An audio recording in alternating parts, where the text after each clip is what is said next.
Mr. Cohen, welcome back. Good to have you with us. We heard earlier today about talks between Ukraine and Russia. What do you think they're leading toward, if anything? Well, I hope they're leading for peace. I got signals in Moscow. Two things. One, voices now appearing on Russian state propaganda machine, Russian television, saying we screwed up. We're not doing well.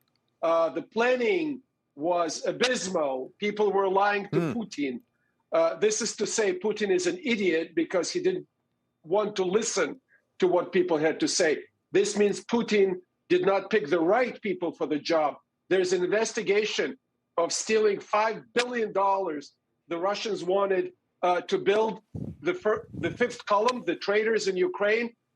People just stole the money. They don't have the fifth column. Nobody wants to be the Russian occupation regime in Kiev, if and when they manage to take Kiev. So let me interrupt you and ask a follow-up question. If you're saying this and that some criticism seems to be bleeding out in Russian media, I would say that the Russian people more than not don't know how badly it's going for Putin. But there are people who do know, and those are the Russian military and the Russian intelligence services. They know very well. And I heard another expert earlier today say that if there is an internal threat to Putin, it will come not from his generals, but from his spies, his own security services. Agree?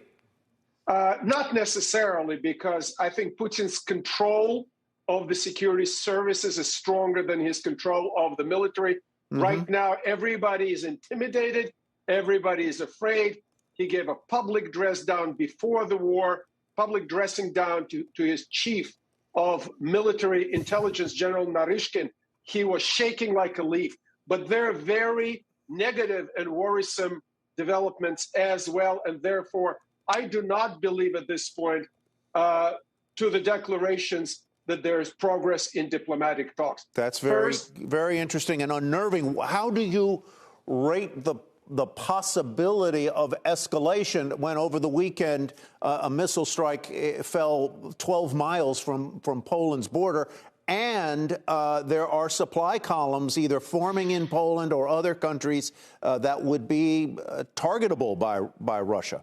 Indeed. So I see the trend in Russia with the internal struggle, the intelligence community against the military. That's a limiting factor. I do not see any signals either from Putin, from Foreign Minister Lavrov, and from spokesman Peskov, whom I all met, all three of them.